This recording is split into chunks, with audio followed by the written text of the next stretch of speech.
머니올라 구독자 여러분 안녕하십니까? 염블리의 비밀노트 시작합니다. 이베스트 투자증권 염성환 이사님 함께합니다. 어서 오십시오. 네, 안녕하세요.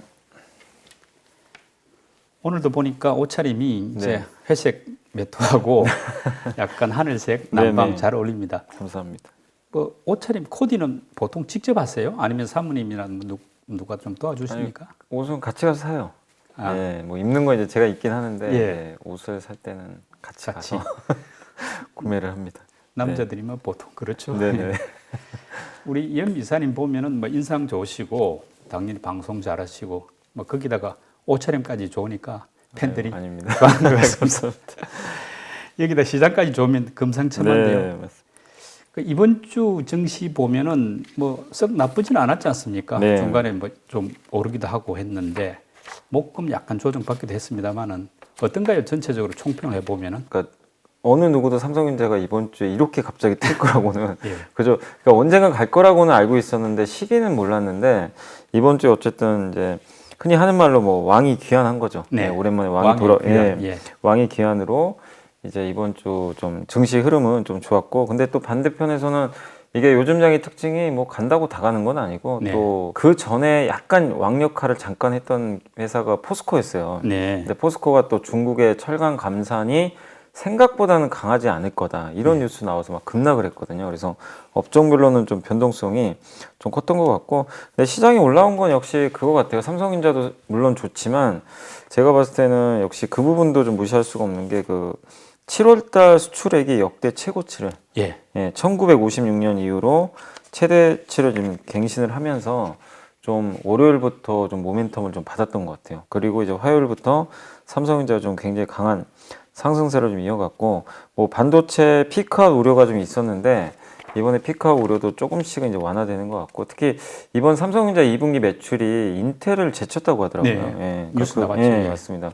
그러면서 이제 외국인이 이제 화요일이었던 것 같아요. 그 첫날 6천억을 그냥 한 번에 네. 매수를 하면서 정말 오랜만이죠. 올해 들어와서 삼성전자를 13조를 팔았는데 예. 드디어 좀 매도가 멈추면서 강세 좀 전환이 돼서 이제 오늘 이번 주 시장에 좀 긍정적으로 좀 작용을 했고, 그리고 보통 이렇게 삼성전자가 가면 코스닥은 잘 안 가요. 예. 예전부터 이제 전자 가면 다른 건 이제 눌리죠. 그러니까 돈이 한쪽으로 네, 몰리니까. 맞아요. 근데 그것도 안 맞아요, 요즘에. 예. 오히려 삼성전자 갔는데 예. 뭐 그 수요일 같은 경우는 코스닥도 같이 그렇죠. 급등했고, 목요일은 오히려 삼성전자 빠지는데 또 코스닥은 또 갔고, 그러니까 시장의 유동성이 너무 풍부하다 보니까 네. 옛날처럼 그냥 수급이 이쪽으로 쏠리면 이쪽 안 가고 이런 건 아닌 것 같고, 결국에 지금 자금이 워낙 막 옛날에 개인 투자분들이 이렇게 시장에 안 들어왔을 땐요, 삼성전자가 이쪽으로 쏠리잖아요. 그러면 네. 정말 다른 업종들은 오히려 막 무너져 버려요. 이번에 이제 그럴 이유가 없는 게 개인들이 그냥 너무나 유동성이 많으니까 다른 쪽으로도 이제 다 순환해서 들어가니까 예. 골고루 가는 그런 현상들이 좀 나왔던 것 같아요. 그래서 목요일 날 확실히 그런 모습이 나와줬고, 또 바이오, 백신주가 좀 올라가면서 코스닥도 역시 좋은 분위기를 좀 이어갔던 것 같습니다. 그리고 경제지표는 좀 굉장히 좀 안 좋았던 것 같아요.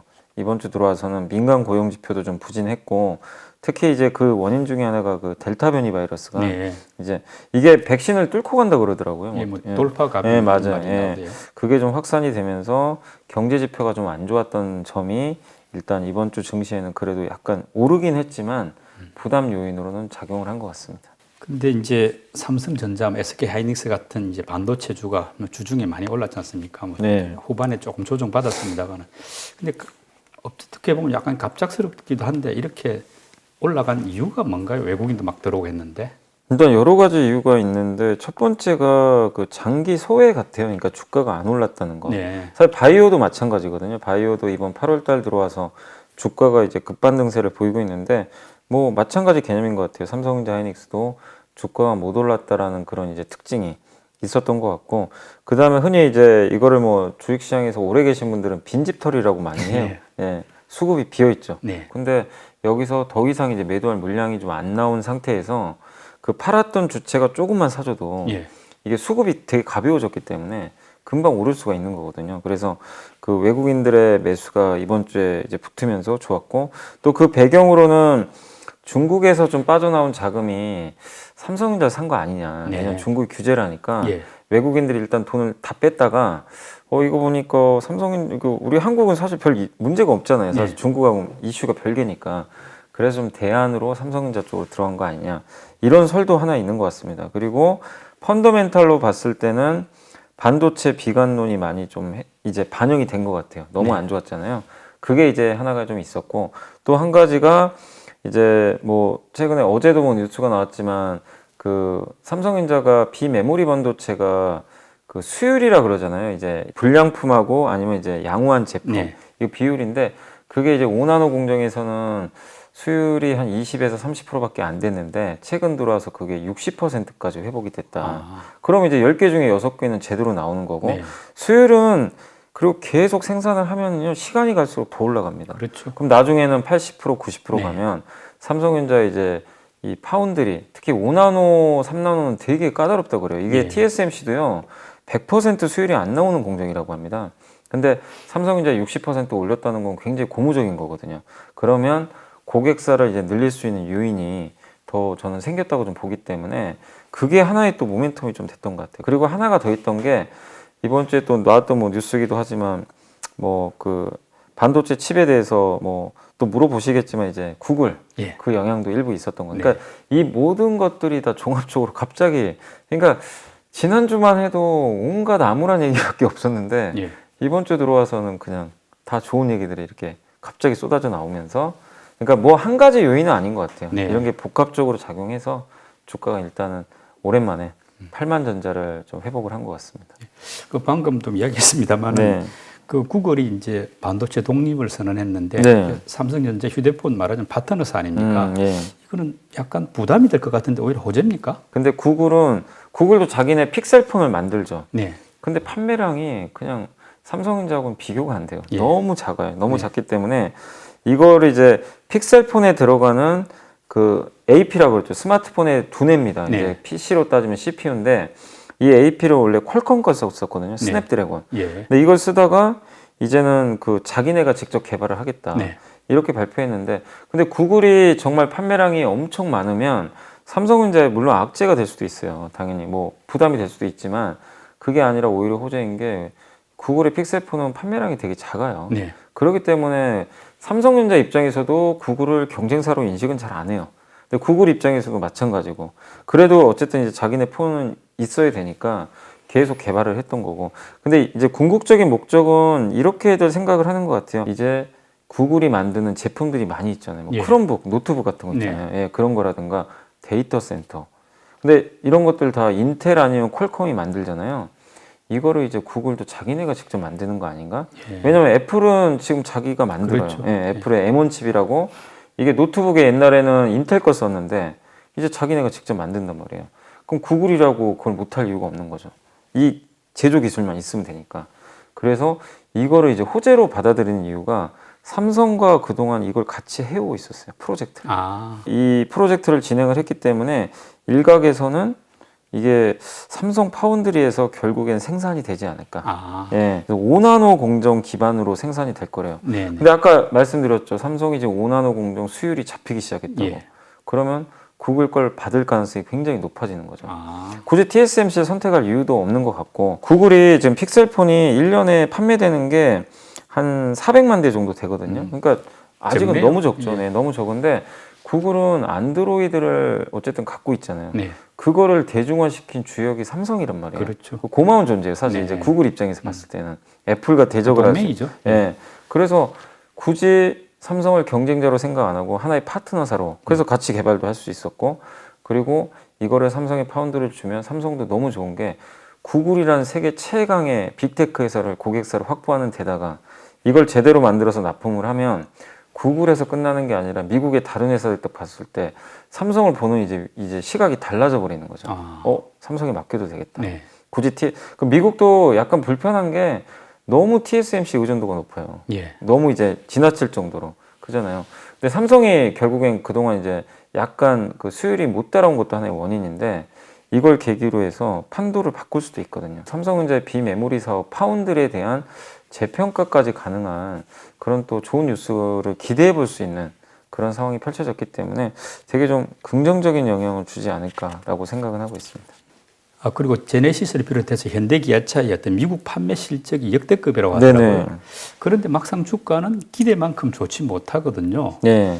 뭐 앞으로 조금 더 나아질지 아니면 지금처럼 또 계속 이런 뭐 박스권일지 이게 궁금한데. 일단 왜냐하면 이게 물론 이제 판매 데이터 잘 나온 건 너무 좋아요. 점유율도 11% 네. 역대 최고고 판매량도 되게 많이 늘었고 이런 점들은 너무나 긍정적인 건 맞는데 사람들이 이제 놀래진 않아요. 그 전부터도 계속 판매량이 좋았기 때문에 네. 서프라이즈하게 생각을 안 하는 것 같아요. 그리고 올해 1월 달에 애플카 이슈 있었잖아요. 예. 그거 이상의 뭘 원하는 것 같아요. 지금 투자들이. 아. 그때 주가가 굉장히 많이 올라갔잖아요. 근데 그 이상의 레벨업을 하기 위한 뭔가 새로운 뉴스를 원하는데 이제 기존 내연기관차 판매량만 가지고는 사람들이 좀 뭔가 식상해 하는 것 같아요. 제 느낌에는. 그러면 주가 올라가려면 뭘 어떻게 해야 될 거냐? 결국엔 전기차로 보여줘야 될 것 같아요. 네. 예, 전기차, 아이오닉 5, EV6, 네. 또 제네시스도 지금 전기차 나왔거든요. 예. 이런 것들이 차례로 나올 텐데 이게 국내뿐만 아니라 유럽과 미국에서 어필을 얼마나 하느냐. 예. 아마 투자들은 그걸 기다리고 있는 것 같아요. 진짜 한번 지켜보자. 예. 그래서 그 데이터가 좀 확실하게 좀 우리가 원하는 거 이상의 데이터가 나올 때까지 좀 시장 참가자들은 좀 기다려보겠다는 지금 의도인 것 같아요. 그래서 팔 사람도 별로 없어요. 뭐 주가도 요즘에 안 움직이더라고요. 횡보더라고요. 예, 그러니까 주가는 좀 옆으로 좀 늘어지면서 좀 횡보하는 모습이 나올 것 같은데 그래도 계속 좀 긍정적으로 바라보셔도 좋은 게 주가는 역시 이익이 잘 나오니까요. 네. 하방 경직성 확보됐으니까 이 구간에서는 뭐 장기적인 관점에서 비중 확대를 하셔도 좀 좋겠지만 시간은 한두 달 정도의 데이터 확인까지는 기간 조정이 있다는 거 그걸 꼭 염두에 두시고 안 간다고 이게 너무 답답해하지 마시고 지금은 자연스러운 그냥 조정이다 네. 이렇게 보시는 게 맞는 것 같습니다. 그럼 기아차에서 첫 전기차로 EV6 예, 이번에 EV6. 나왔지 않습니까? 예. 어때 시장 평가가 어떤지 앞으로 또 주가에는 어떻게 영향을 미칠지 이것도 궁금한데. 근데 이거 이제 아이오닉 5랑 좀 다른 게 아이오닉 5는 약간 패밀리형으로 나왔어요. 그러니까 예. 가족들을 하고 이제 여행 가고 예. 이런 쪽으로 나왔고 EV6는 이제 평이 진짜 이제 운전을 위한 차다. 아. 예, 약간 이제 고성능 뭐 네. 카처럼 그래서 이제 그런 좀 평가가 있어서 그 이제 약간 원하는 지향점은 좀 다른 것 같아요. 그래서 EV6가 뭐 주행 거리가 더 넓다라는 그 좀 길다라는 그런 내용도 있더라고요. 그래서 네. 자동차 성능 면에서는 뭐 EV6가 좀 더 낫지 않나라는 평도 있는데 다만 이제 전기차를 사시는 분들의 목적에 따라서는 다 다를 수 있기 때문에 서로 뭐 선의의 경쟁을 하지 않을까 저는 그렇게 보고 있고 디자인 평도 괜찮은 것 같고 또 기아가 요새 형님이 현대보다 더 잘 나가요 사실. 네. 실적도 좋고 뭐 국내에서도 보면 뭐 K8이라든가 뭐 또 카니발 네. 또 이번에 스포티지 나오거든요. 근데 사실은 주가 측면에선 내수도 되게 중요한데 사실 우리 현대차가 좀 이번에 내수 판매가 역성장했어요. 네. 그래서 좀 약간 부진한 것도 있지만 기아가 이번에 스포티지를 또 내놓거든요. 네. 이게 또 잘 팔리면 한번 또 약간의 모멘텀은 될 수 있으니까 이번 하반기에 기아를 좀 보시는 분들은 EV6의 해외 판매랑 스포티지의 국내 판매 네. 이 두 가지가 어떻게 나오는지를 좀 잘 살펴보시면 좀 좋을 것 같습니다. 네. 그리고 이제 공모주 청약 보면은 크래프톤 게임주 크래프톤은 뭐 기대만큼 좋지가 못했지 않습니까? 네. 그 이유들 먼저 한번 짚어볼까요? 이 크래프톤이 이제 흥행 실패한 거는 어쨌든 이제 금융 당국에서 자꾸 이제 옛날에는 가만히 있었는데 네. 약간 이제 규제를 하더라고요. 공모가 밴드를 낮춰버렸어요. 네. 네, 원래는 더 높게 잡았는데 근데 어쨌든 이번 공모주에서 밴드 상단이죠. 공모가 밴드 상단 49만 8천 원에 결정이 됐고 네. 근데 기관들이 처음에 이제 공모가를 결정할 때 수요 예측을 먼저 하잖아요. 예. 그때 수요 예측의 경쟁률이 243대 1입니다. 근데 그 전에 주요 이제 그 기업들 있잖아요. 뭐 SK 바이오팜, 카카오 게임즈, 뭐 아니면 카카오 뱅크를 포함해서 대형 이제 IPO 기업들의 평균 그 수요 예측 경쟁률이 보통 1000대 1이 넘거든요. 네. 근데 굉장히 낮았어요. 그러니까 이번에는 사실상 기관들이 수요 예측에 많이 참여를 안 했다는 거고, 그러니까 한마디로 기관들이 봤을 때 저 가격에 내가 받는다고 이익을 낼까? 약간 이제 그걸 생각한 것 같아요. 그래서 이미 기관 수요 예측에서 좀 흥행이 좀 실패하지 않을까 이런 우려감이 있었는데 실제로 이제 일반 투자자분들 대상으로 공모주 청약을 했는데 증거금이 5조밖에 안 들어왔어요. 네. 그리고 경쟁률이 7.8대 1. 네. 카카오뱅크가 58조의 증거금이었고 네. 그 SK 바이오사이언스가 80조가 넘었잖아요. 예, 그렇죠. 근데 크래프톤은 더 이게 흥행이 참패인 게 중복 청약이 가능한 회사예요. 네, 그러면 마지막으로 예, 그러면 더 이게 경쟁률이 높아야 되는데 카카오뱅크보다 훨씬 밑에 떨어졌다는 거죠. 그러니까 일반 투자분들도 이 크래프톤에 대해서 매력을 좀 못 느꼈던 것 같아요. 그리고 공모가 기준으로 시총이 24조인데 네. NC소프트보다 좀 비싸거든요. 지금은 당연히. 네. 그러니까 NC가 한 17조 정도 하니까 네. 그러면 일단 NC보다 뛰어넘고 물론 이익이 괜찮아요. 나는데 한 가지 문제가 너무 게임 하나만 있다는 거죠. 네. 배틀그라운드. 요거 하나인데 이것도 이제 정점은 찍었거든요. 게임 자체가. 네. 옛날처럼 막 이렇게 성장하는 게임은 아니니까. 이 크래프톤이 또 다른 게임이 나와야 되는데 네. 단일 게임이란 또 리스크도 있는 것 같아요. 그래서 많은 분들이 좀 매력을 못 느껴서 크래프톤 좀 흥행은 사실상 일단 실패한 셈인데 다만 주가가 아마 시초가에 안 좋을 가능성은 분명히 있어요.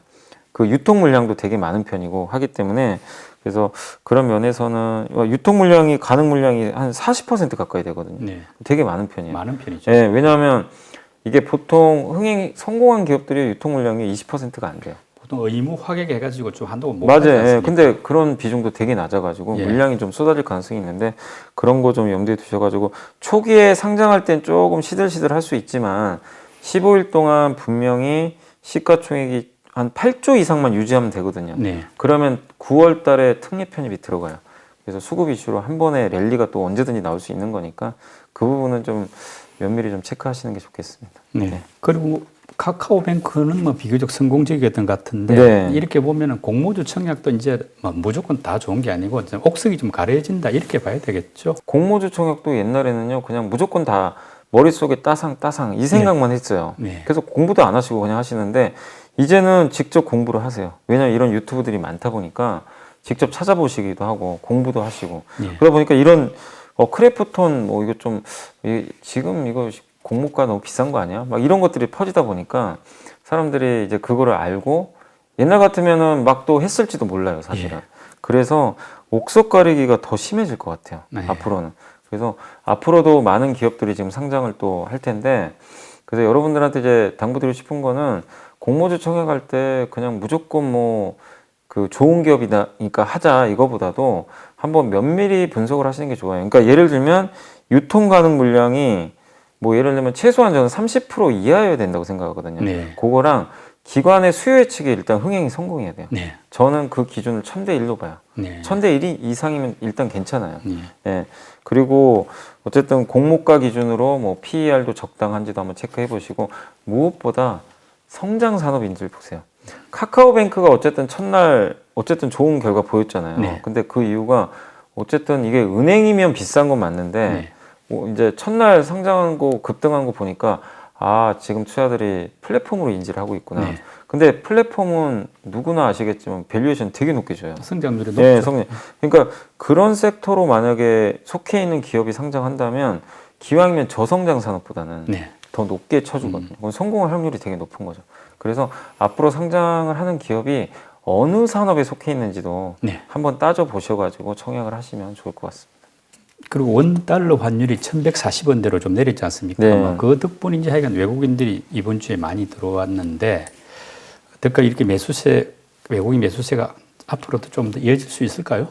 그 외국인들 매수세는 저는 사실 이게 너무 예측하기가 좀 힘든 것 같아요. 왜냐하면 네. 옛날 같으면 환율 떨어지면 저도 이제는 살 것 같습니다. 이 얘기를 할 수가 있는데 그게 지금 잘 안 맞아요. 근데 분명한 건 어찌 됐건 간에 원달러 환율이 떨어져야 외국인 입장에서 환차익을 얻으니까 네. 당연히 살 수 있는 확률이 높아지겠죠. 그래서 저는 개인적으로 환율이 좀 안정감을 찾았기 때문에 이것 때문에 무조건 산다는 아니지만 어쨌든 매도의 정점은 끝난 것 같다. 네. 예, 그래서 사실 되게 많이 팔았잖아요. 그랬죠. 올해만 해도 20조 넘게 팔았거든요. 네. 외국인들이. 근데 이번 주 들어와서는 1.5조 정도 샀거든요. 예. 그러니까 외국인의 매도 기저가 끝났다는 것만으로도 저는 굉장히 긍정적이지 않나 이렇게 네. 보고 있고 또 원달러 환율이 어쨌든 떨어진다는 건 우리나라의 또 경제 체력이 좋아진다는 얘기랑 똑같으니까 외국인들이 조금 더 매수폭을 늘릴 수 있는 요인 중에 하나거든요.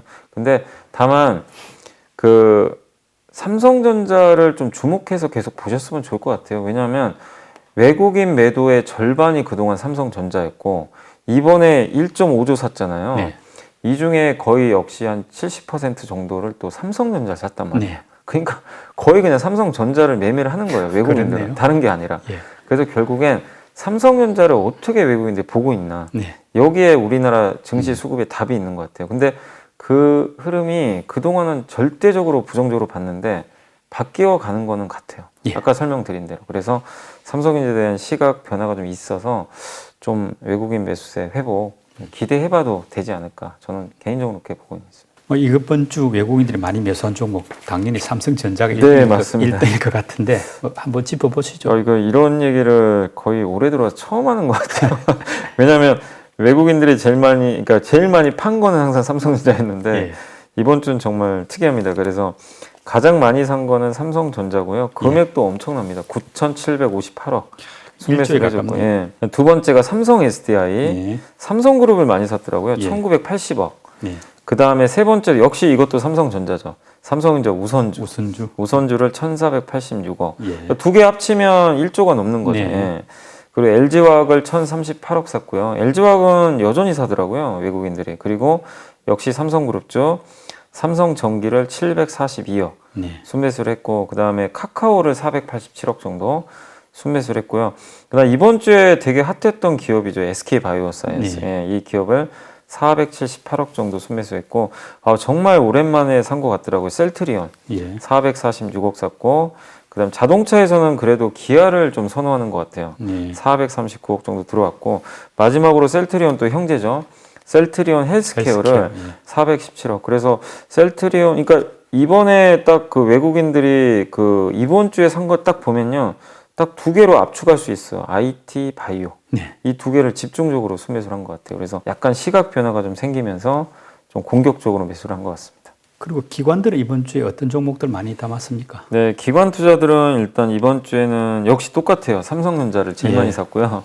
쌍끌이로 매수했는데 7,711억 정도 네. 매수가 들어왔고, 두 번째는 이제 형제 같은 기업이죠. SK하이닉스. 네. 2,351억 샀고, 삼성 SDI도 되게 다들 좋아하는 것 같더라고요. 그래서 세 번째로는 삼성 SDI를 581억 순매수했고, 네 번째 LG화학. 외국인하고 거의 비슷합니다. 546억. 네. 그 다음 셀트리온을 528억. 그러니까 이 5위까지 보면은 무슨 외국인하고 기관이 같이 뭐 거의 같네요. 사전에 만나서 우리 같이 사자 그런 것처럼 예. 거의 똑같이 샀고, 근데 조금 이제 달라지는데 네이버를 좀 샀고요. 예. 6위로 439억. 반도체 대표주죠. 또 DB 하이텍. 네. 이거를 373억 정도 들어왔고요.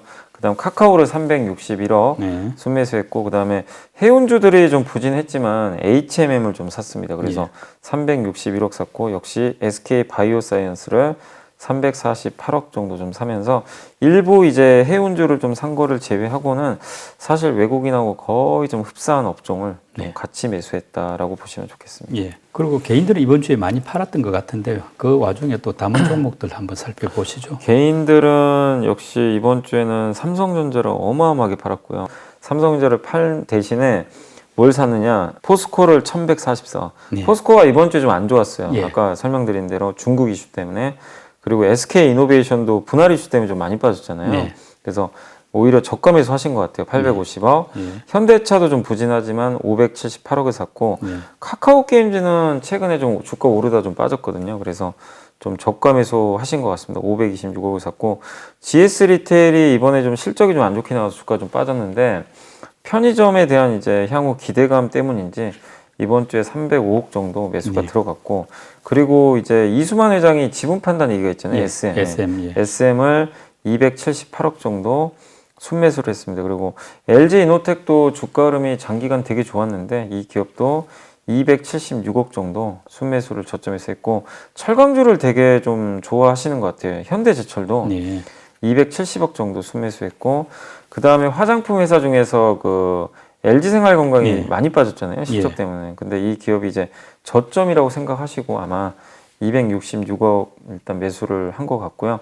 마지막으로 은행주에서 네. 신한지주를 254억 정도 순매수를 했습니다. 그래서 대체적으로 개인 투자분들은요, 한두 개 업체를 제외하고는 거의 대부분 좀 많이 빠진 섹터들이죠. 네. 주가가 좀 급락했거나 이런 낙폭과대주 중심으로 해서 좀 담았는데, 어느 섹터를 산 건 아니고 그냥 개별 기업들 좀 부진한 거 있으면 네. 저가 매수를 좀 했던 게 개인 투자자분들의 특징인 것 같습니다. 예. 그리고 이번 주에 많이 오른 업종도 한번 살펴보시죠. 네, 이번 주에는 제일 많이 오른 거는 여행 업종이 좀 특이하게 9.8% 올랐는데, 이게 뭐 변이바이러스 끝난 것도 아닌데, 근데 여행이 좋아서 오른 게 아니라요. 그 여행 섹터에 아시겠지만 M&A 이슈가 있는 인터파크가 있었습니다. 아, 예, 예. 예, 그래서 인터파크 인수 전에 뭐 많은 기업들이 뛰어들 거다 이런 얘기 나와가지고 주가가 막 급등을 하더라고요. 그래서 이 여행주가 이번 주에는 좀 상승폭이 좀 강했고, 두 번째는 다시 회복된 섹터죠. 메타버스. 네. 메타버스가 그 전주에는 좀 부진했는데 이번 주에는 7.6%나 네. 급등했고, 엔터사들도 이번에 SM의 주가가 예. 워낙 좋아가지고 네. 7.4% 올랐고, 그 다음에 그 무거운 반도체 대표주가 4등입니다. 6.6%. 예, 많이 오랜만이네요. 올랐어요. 예, 진짜 제가 이게 업종별 상승률 이거 하면서 거의 못 본 것 같은데 정말 거의 처음으로 여기 들어온 것 같고, 그다음 보톡스 관련주들도 이번 주에 좋았어요. 뭐 대웅제약이라든가. 그래서 5.9% 올랐고, 영상 콘텐츠 기업들도 한 5.3% 정도 반등을 하면서 콘텐츠 기업들 주가 흐름이 좋았습니다. 그리고 삼성이나 LG가 이거 OLED 투자하지 않을까 이 기대감이 좀 있거든요. 그래서 OLED 관련된 섹터가 4.9% 정도 반등했고, 그다음에 광고 쪽도 요즘에 좀 실적도 괜찮은 데다가 이 경기가 좋아지면 이제 그 광고주들이 당연히 광고를 많이 하거든요. 그래서 광고 수주에 대한 기대감이 나오면서 이번 주에 4.7% 올랐고, 보안주들이 최근에 괜찮은 것 같아요. 4.7% 올랐고, 역시 그 반도체랑 비슷하게 그 바이오 섹터도 모처럼 올라왔습니다. 4.6%. 그래서 이런 섹터들이 일단 모처럼 주가를 그 시장 상승을 주도했다라고 보시면 되겠습니다. 네, 그리고 이번에는 염 이사님이 엄선한 이번 주에 보고서 듣는 순서인데요. 요거는 이제 뭐냐면은 신한금융투자의 혁신성장팀에서 이제 적어준 자료인데, 제목이 뭐냐면 이제 새로운 시대, 새로운 산업인데, 이거 한번 보여드리면 이게 표지가 되게 양궁 표지예요. 그래서 이제 관역에 좀 맞추자라는, 이게 세 가지 그 약간 컨텐츠를 여기 넣은 거예요. 그러니까 변화의 시작점에 있는 섹터를 주목하자. 세 가지 섹터가 뭐냐면, 첫 번째가 친환경, 두 번째가 에드테크가 뭐냐면 광고. 광고가 변한대요. 그 세 번째가 미용 의료. 이건 예전에도 많이 말씀드렸잖아요. 그래서 친환경도 이제 IT 쪽을 좀 보자. 뭐냐면 미세먼지도 뭐 환경 문제가 있고, 반도체 공정에서 유해가스가 진짜 많이 발생하거든요. 근데 옛날에는 그런 걸 그렇게 크게 신경을 안 썼는데, 이제는 그런 것들이 탄소 배출과 연관이 되다 보니까 환경 문제랑 이제 결부를 짓는 것 같아요. 그래서 그런 것들을 그 유해가스가 나올 때 없애주는 장비를 만드는 기업들이 있어요. 저감 장치. 그래서 그런 쪽에 이제 설비 투자가 늘어날 때 수혜를 받는 중소형 기업들을 좀 한번 체크해 보자라는 그런 내용입니다. 두 번째 에드테크는 뭐냐면 광고의 판이 바뀐대요. 그러니까 지금 우리가 흔히 보는 지상파 광고 말고, 지상파 광고 볼 때는 그냥 내가 좋든 싫든 간에 그냥 우리는 수동적으로 보게 되잖아요. 어떤 프로가 끝났을 때 내가 정할 수 있는 것도 아니고.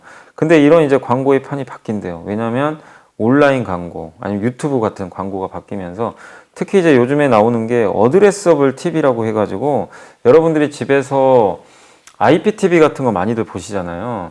그러면은 이제 내가 맨날 나는 스포츠 경기만 봐요. 예를 들어서 IPTV 볼 때, 그러면 그 사람의 빅데이터로 이제 통신사가 알아요. 아, 이 사람한테는 광고를, 스포츠 광고를 보여주자. 약간 알고리즘을 뭐 예를 들면 뭐 게토레이 광고라든가 막 그런 거 있잖아요. 이 사람 스포츠를 좋아하니까. 아니면 뭐 농구공 광고라든가 이런 거를 이제 빅데이터 해가지고 좋아하는 광고를 보여주는 거죠. 이거 이제 보통 어드레서블 맞춤형 광고라고 하는데, 이제 광고도 그런 테크 시대로 바뀌어간다는 거예요. 그래서 거기 관련된 기업이 여기에 2개 정도 나와 있더라고요. 그래서 그 광고 시장 변화도 한번 주목해 보시고, 미용 의료는 이제 워낙 많이 말씀드렸지만 여기도 나와 있지만 더 이상 소외받지 않는다. 특히 선진국은 이미 경제가 다 재오픈했잖아요. 델타 변이 바이러스도 불구하고. 그래서 미용 의료에 대한 수요가 계속해서 좀 늘어나고 있다고 합니다. 특히 우리 한국의 의료 기기 회사들 경쟁력이 엄청나거든요. 그리고 특히 뭐 임플란트도 있을 거고, 보톡스, 아니면 미용 의료기 보톡스 말씀하신 대로, 아니면 리프팅, 주름 개선 뭐 치료제라든가, 이쪽 시장이 선진국 또 그리고 중국 중심으로 해가지고 계속 커지고 있으니까 참고하시고, 참고로 여기에는 이제 한 종목 정도가 좀 나와 있는데, 아무튼 이 관련 보고서 참고하셔가지고 기업들은 한번 거기서 선택을 해보시면 좋을 것 같습니다. 네, 지금부터는 8월 둘째 주 증시 살펴보겠습니다. 네. 주요 일정들부터 한번 챙겨보시죠. 네, 이제 이번 주에는 8월 9일 날 좀 중요한 이벤트가 사실 하나 있는 게